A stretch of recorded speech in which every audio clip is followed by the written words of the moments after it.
Hello, good people of the Bronx and beyond. Welcome to A Life in Art. For artists, balancing the struggles of practical life and pursuing a dream are par for the course. In this show, we will bring you engaging and personal conversations with actors, dancers, singers, musicians, and other performing artists who you may not be familiar with.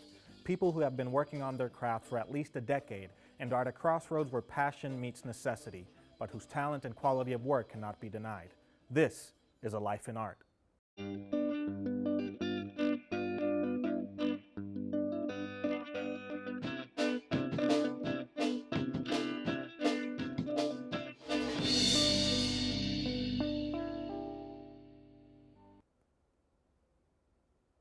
Welcome everyone, my name is Henry Ovalles and I'm your host for A Life in Art. We'll discuss creativity and inspiration with our guest artists, but also ask questions such as, where's this month's rent coming from? How much longer can I continue to perform for the love of the art? Can I feel fulfilled without my art? Our guest today is a talented actor, occasional dancer, and writer. He has often been seen performing his award-winning one-man show, Forgive Me, Father, for I Have Sinned. Today we learn about José Roldan Jr.'s life in art.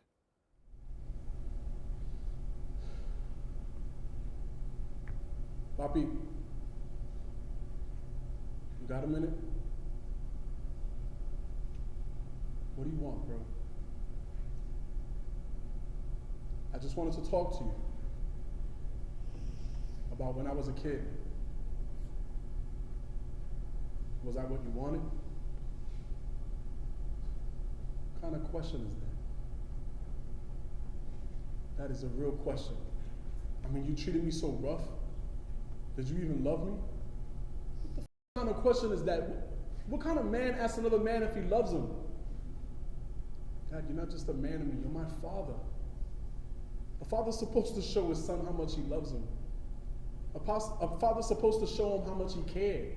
So what the you saying, that I didn't care for you? Is that what you're saying? Dad, you're missing the point.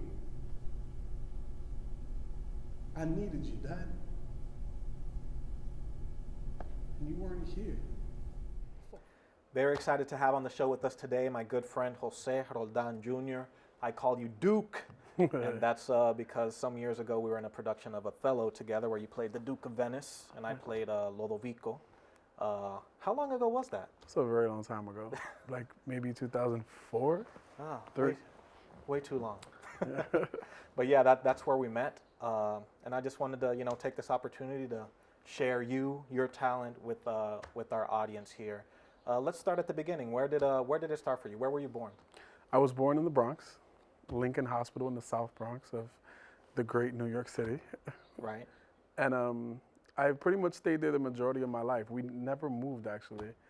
So funny. So your family's still there? My family is still in the same building. That's awesome. Yeah. So how many years would you say that your family's been living in that building? About 37, 38 years. Wow. Yeah.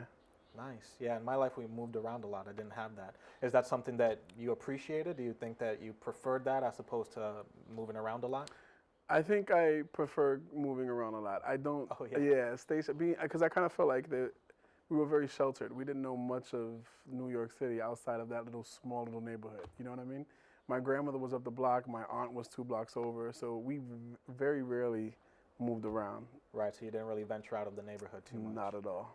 Got it. And where did you go to school, starting from elementary all the way Wow. through? So across the street from the apartment was PS 30. That was my very first school. I did kindergarten through 5th grade there. And then across the street was IS 139, Alexander Berger High School. It's what it used to be called. It's a brand new school now. Okay. And then for high school, I went up to South Bronx High School, which was a couple of blocks up.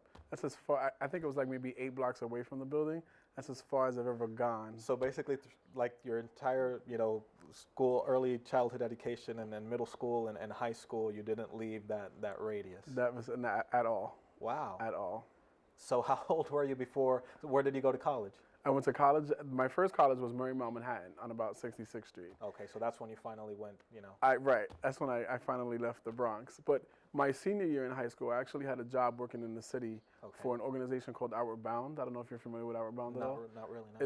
It's a great program that actually takes students out into the wilderness to teach them leadership skills and stuff like that. So I had a job working on Fulton Street. And I remember my first time actually taking a train I was so scared and nervous. I was like 17 years old, and I was so nervous because I had never been outside of the borough of the Bronx. That's wild. Living Yeah. in New York your whole life and had never, 17 years. 17 years. Wow, that's Yeah. crazy. And how did you get hooked up with that job? Through South Bronx High School. So they had a program within the school, Okay. and once I was done with the program, they offered me a part-time job working at the center. And you're like, yes, I need to see what else is out there to get in out the of world. there. To I get need out to of go there. more than 2 train stops. Yeah. The funny thing is that, I mean, again, when you're so used to being in the South Bronx and you go to supermarkets and they're very limited in what they offer there, right? And then you walk into a supermarket downtown and there's a whole entire aisle dedicated to cheese, and you're just like, what is this? You know what I mean? Like, I had no idea what brie was and Gouda and all this other stuff. All we had was queso de papa and mozzarella cheese. You know what I mean? Hey, man, you don't need much more than that. That's awesome. Mm-hmm. So you went to Marymount your first couple of years. Yes. My first year actually your was first year. And what was your Marymount. intended major there? Or you were just still figuring out what? I started out, believe it or not, as a psychology major. Okay. And I can believe that. I took intro to psych, and I said, I'm not doing this anymore, and quickly changed my major over to sociology. Okay. And then I did my first year at Marymount, and then eventually transferred here at Lehman. Okay, Lehman College. And at Lehman, were you a sociology major also? Or? I was a sociology major with a minor in theater. Okay. Yeah. All right, so now let's back it up a little bit. When did you get bit by the acting bug? When did art come into your life? It's a very interesting story. So in elementary school, we had this acting teacher who would come on, I want to say once or twice a week, and he would have these workshops. And he was teaching us, I guess, basic skills of acting. And he had the class go up one at a time and have like a mock audition.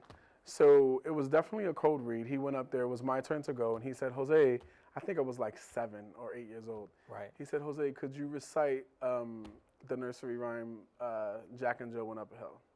So I recited it like nothing. I just, you automatically know those things. So I recited the whole nursery rhyme. So he goes, all right, Jose, now I want you to make me cry. So I got up there and I started reciting it, and it was totally like, I was crying, but it was so extra, like I wasn't really crying. It was more comedic than anything. Right. And the entire room was laughing so loud, and that, I remember that energy even now. Like I felt like, oh my God, I made these people laugh. This is so awesome. So that's what did it. Yeah, you felt that audience reaction. Exactly, and that was it. From that point on, I was hooked. I was hooked. Every school play, anything that I can get my hands on. I even was a part of a professional theater company back then, and I played like this little boy in a production of The Wizard of Oz, but in Spanish. Oh, wow. So it was pretty, which was funny because I'm not fluent in Spanish, but I was in a full production in Spanish. So. And around what age were you when that was happening? That was about 8 or 9. Okay, so you went from Jack and Jill straight to El Mago de Oz. Exactly, exactly. Very cool. Mm-hmm. And what was life like in your home? How many siblings do you have? And So I have 3 sisters. I'm the only boy, so of course I'm the favorite. And where do you fall in? I'm right in the middle. Okay. Yeah, I have 1 sister older than me and then 2 younger. Okay. Yeah. Got it. And your parents still together? And They're still together. Believe it or not, I think almost 40 years now. Yeah. Got it. It's a long time. All right, so then you get hit by the bug with Jack and Jill. You go into The Wizard of Oz. And then what else happens? Pretty much any play that you could get your hands on, you were... Pretty much in school, anything that I can possibly do. I'm also a musician, so I play the steel drums, I play the piano. Oh, I didn't know that. Yeah. So I did all that throughout junior high school. I was all over the music department, the theater department in junior high. And unfortunately for high school, they didn't have a theater program there. So for 4 years, I was lost. I literally tell you, I was lost. I even tried to transfer out of South Bronx High School. Right, because you needed that. Right, I needed something to kind of feel alive, but I wound up getting involved in the Outward Bound program, and that's where I decided just to stay in South Bronx and continue with that. And I'm glad I did it, actually, because I don't know if you're familiar with the Spark program in the New York City high schools. Have you heard of them? Not really. They're like a drug prevention program, and they had back then what was called the Spark Peer Players. And they would come around to different high schools and tour around the schools, putting on this huge musical to the students. And I fell in love. I remember the first time I saw them, I was like, oh my God. They were like, I guess they were my Backstreet Boys or something like that. You know what I mean? They were just, Okay. I was so excited to see them every time they came. And my senior year, I heard that they were holding auditions, and I actually auditioned. And I didn't get in right away because they had someone my type.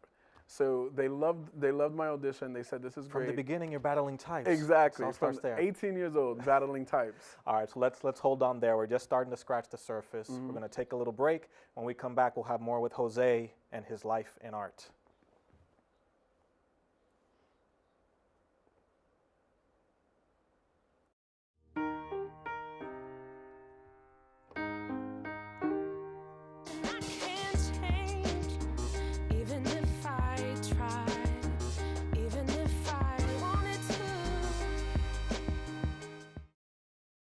Today, 1 out of every 4 American kids is Hispanic.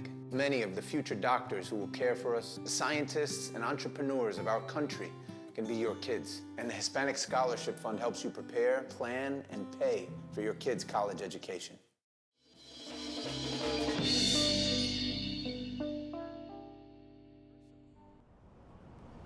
Come on, Jose. You do this every time. Every time we hang out with someone else, you change. What's up with that? I can't believe you're making such a big deal out of this. Man, Xavier, I'm nothing like you, all right? I'm not that popular guy that everybody's so used to when they're hanging out with you. What are you talking about? Xavier, everybody loves you. Everybody loves Xavier. Everybody wants to hang out with Xavier. I'm not that guy. I'm nothing like you. You don't know what it's like to be me. You don't know what it's like to have a secret that you can't tell nobody. 3, 2. Welcome back to A Life in Art. We're here with award-winning actor José Roldan Jr. So Duke, we just started to scratch the surface. Let's try to dig in there to when you started your acting career. So went from Jack and Jill when you were 7 years old to Wizard of Oz in Spanish, started working with the Outward Bound program, and then you were just telling me about the SMART program, I believe. So tell me a little bit more about The that. Spark program. Spark. Yeah, so they had a group of, I guess, college students that would come around and put on this huge show, and they would come to South Bronx at least once a year, and every time they would come, I was completely starstruck. And so they had auditions, and I didn't get in because they had my type already. Right. But I was very persistent, and every week I kept emailing them and asking them, hey, is this guy gonna leave yet? You know what I mean? Is this guy gonna leave you? You wanted to pull a Tanya Harding on him, like wait for them in the parking lot with basically.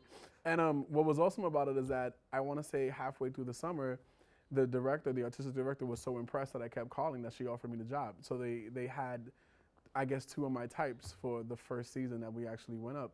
And I was with them for about 4 years, and I studied dance, I studied music, and we wrote our own pieces for the show. So Got it. It was pretty fantastic. All right, so so you pretty early on were doing other things other than acting. Was acting your first love in art, or was it music first, or? It was always acting. It was Okay. always acting. I mean, I always expressed myself through music as well. Like my mom bought me a Casio at a very early age. Got And it. I would play around with the piano, just, at the house and playing things for them. Yeah. But acting has always been the passion.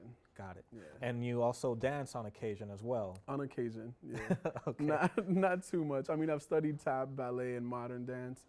I've done a little jazz, but nothing too consistent. So would you be interested, actually, I know that, way back in the day you did The Wizard of Oz and all of that, big shows. Would you be interested in like doing a musical theater performance Absolutely, at some point? actually, yeah. Do you have any favorites? Wicked at this point in time.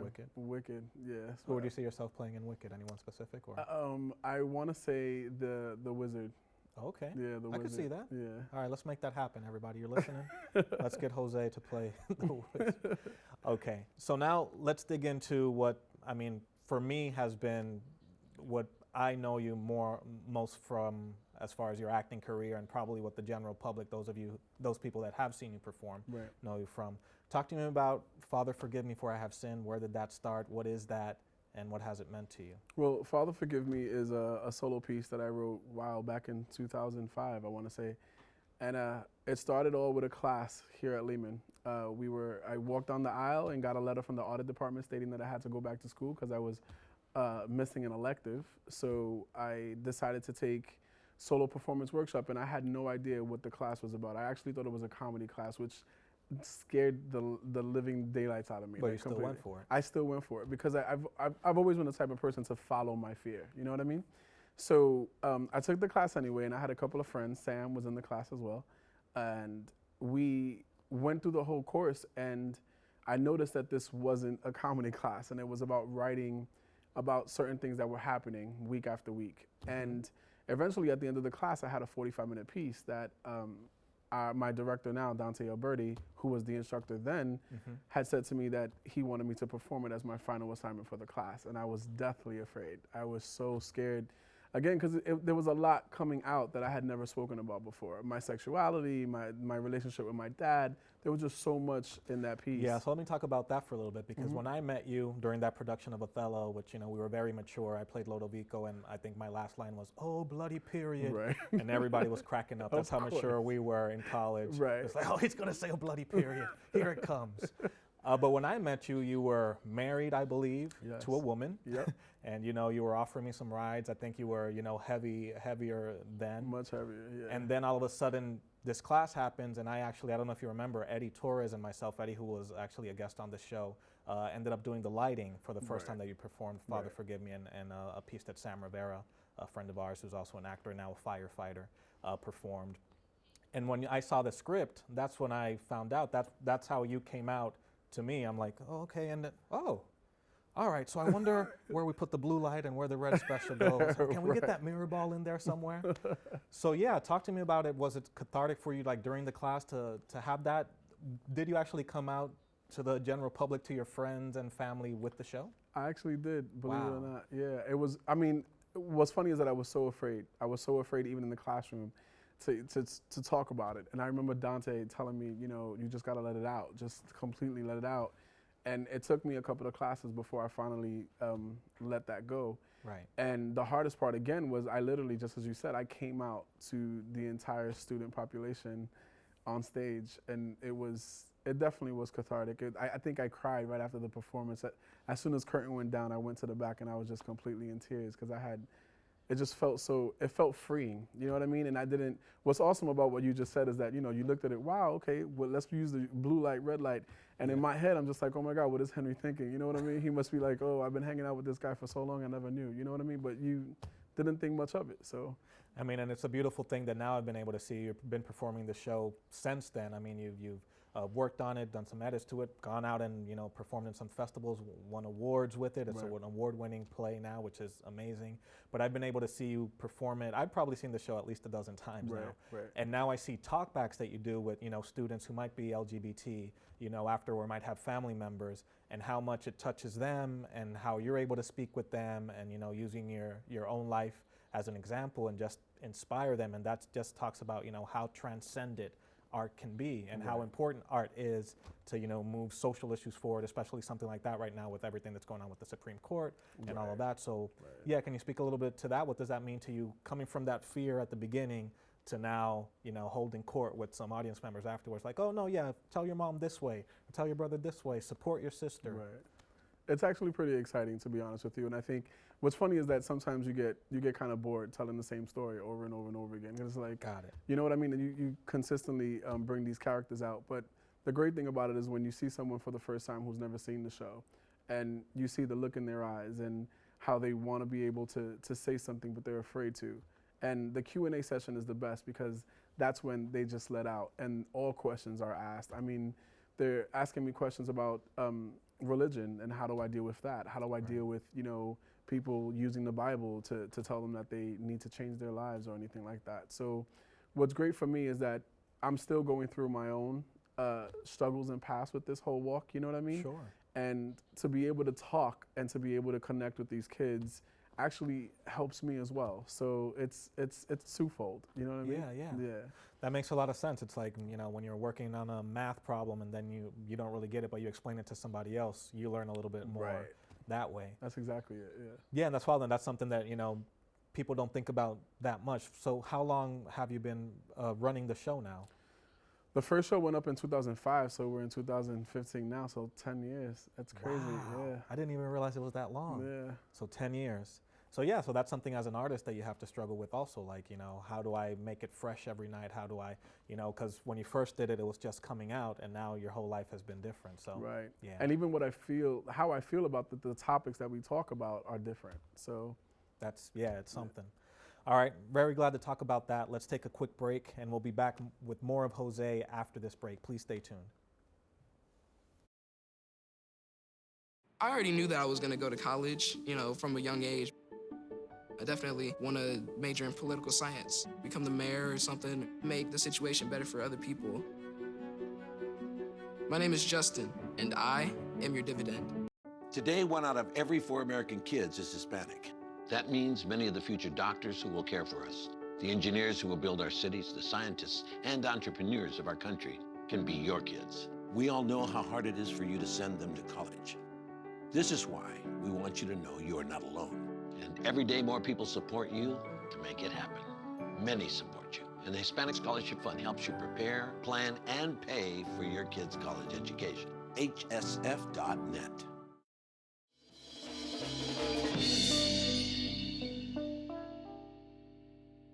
We called her Titi Bruja because she was a witch. She practiced good magic, or what she liked to call white magic. Whatever it was scared the out of us. Because I would hear story after story on stuff that went on in that house. My mom even said that she had spells for pretty much anything. I didn't believe it one day until I went to visit. Santo!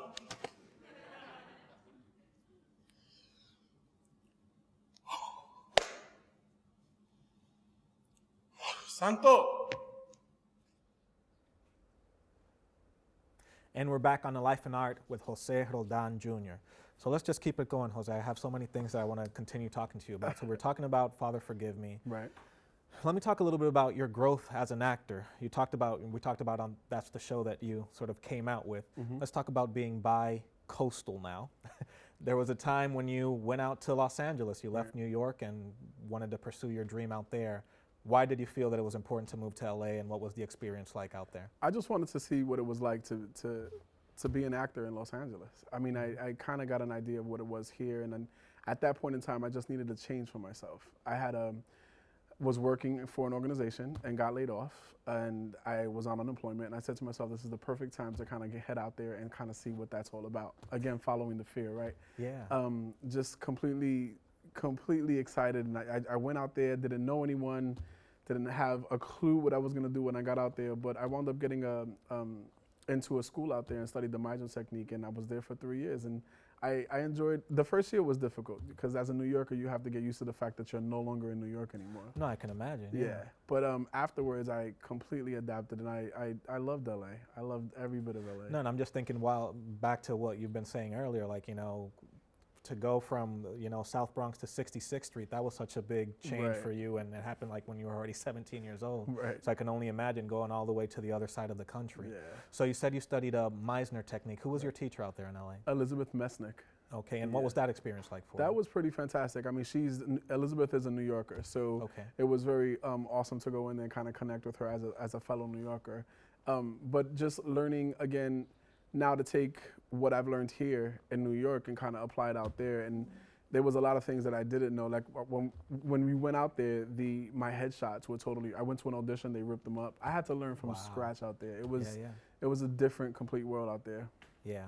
And Meisner technique, that, for those of you who don't know, that's named after Sanford Meisner, who was one of the big theater acting teachers in the history of the United States, was part of the group theater with Stella Adler and Lee Strasberg and people of that renown, and many, many great actors have come through that technique. So a lot of people, actors that know about the Meisner technique or know a little bit about it, but not much, just know about sort of the repetition game. Right. David Mamet, the famous playwright, uses that a lot, like in his play Glengarry Glen Ross, where you say something and then it's repeated. And we were actually in the production of Glengarry Glen Ross together. We did. Also, we've done some stuff together. We have done a few nice. stuff. Yeah. So, for you, Meisner, what was it beyond repetition, or what was that? Because the reason I ask is because when you came back to LA, you did your exodus back to New York, and I know that now you're thinking about going back to LA, so we got to figure that out, okay? But when you came back a stronger actor for sure, and I admire, the growth that I've seen in you. So what did the Meisner technique, what does it mean to you? Do you still use it? What was it for you? What did it open up? For me, and the big thing about the Meisner technique is just figuring out yourself. What do you think about certain issues? When you go to acting school, you learn about how to become someone else. They teach you pick up a script and I'm trying to become this person. Right. The Major Technique was all about figuring out myself and figuring out what do I feel about, you know, certain social issues or what's going on in the world. And now how do I take that as a base Right. and now apply all these other layers as, you know, my character that I'm playing. So for me, the Major Technique completely was able to help me kind of focus in and hone in on me and figure out who I am. Got it. And then when I get these characters, I can say, okay, well, this is different. I can add this in, I can add that in, or take that out. So, Right. No, and I mean, and for anyone who's seen you perform, your charisma is like undeniable. You come on that stage and it's like, okay, something's going to happen here. So I only have a few minutes left. Let's see, what do I want to talk about in these last few minutes? You've been talking a lot about following the fear, and that's something that's written on the walls at a certain place that you and I actually took classes together, and that's the Pit, People's Improv Theater. I took a couple of classes there. You went through the whole thing and graduated through the Pit program. How has improv helped you as an actor, and what did it mean to you? Because for me, it was kind of weird. Like, I loved it, and I think you and I were actually in a scene together where the instructor said, "That's the greatest scene in the history of improv." And he was probably exaggerating, but I'm going to take it at face value and say that we actually did create the greatest scene in the history of improv. But how has that helped you as an actor and just in life and the whole follow the fear? Just, again, just being in the moment and just allowing yourself to kind of make whatever decision you have to make on an impulse and just go with it. You know, many times for myself, actually, and I know I can speak for many actors out there, but you're too much in your head thinking about what's the right choice, what's not the right choice, or should I be doing this, should I not be doing this?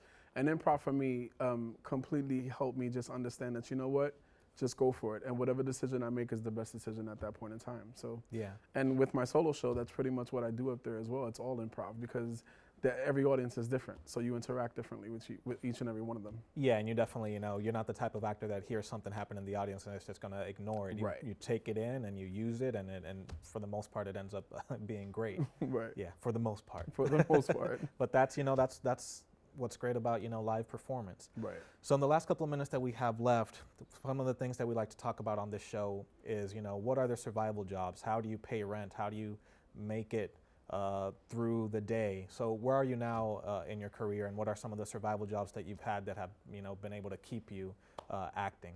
Well, I've been fortunate enough to have some great survival jobs that pay really great money. I've done stuff from office administrator to manager of call centers, manager of an emergency department in Los Angeles. That's what I was doing there. Currently now I'm an event coordinator for the Broadway shows downtown. So, I mean, I just pretty much whatever I can get my hands on to do, rather. I mean, I'm quick to stay at a job as long as I possibly can, but the minute it interferes with, you know, my passion of acting or my passion, what I want to do, then I'm looking for a way out somehow. Yeah. Yeah. You've said some like really interesting things here, Duke, for, you know, people that are interested in acting or just following a career in the arts. You know, I think follow the fear is definitely something that's important. When the survival job starts getting in the way of what your real passion, what your dream is, maybe it's time to, you know, think things through again. I mean, that's like super valuable. And to, you know, use yourself and with improv to, you know, be in the moment, I don't know if there's any way to say it any better. So as we wrap up here, is anything that, you know, that you'd like to say that I left out? Have you ever thought of, you know, seeing yourself in any other profession other than acting? Honestly, I definitely in the entertainment industry. I've been doing a lot more writing lately, a lot more screenplays, so I could definitely see myself on the other side, maybe writing for television in the future, hopefully. We'll see. But yeah. So writing is where you would want to continue to go? Absolutely. All right. I mean, it went by quick, but that did it. It's been, you know, a great pleasure talking to you, Duke. I hope that, you know, the people have enjoyed it. That's all the time we have today. Thanks to Jose for sharing his life and art with us. And thank you to all of you for joining us today. We'll be back with more stories from emerging artists when we return with A Life in Art.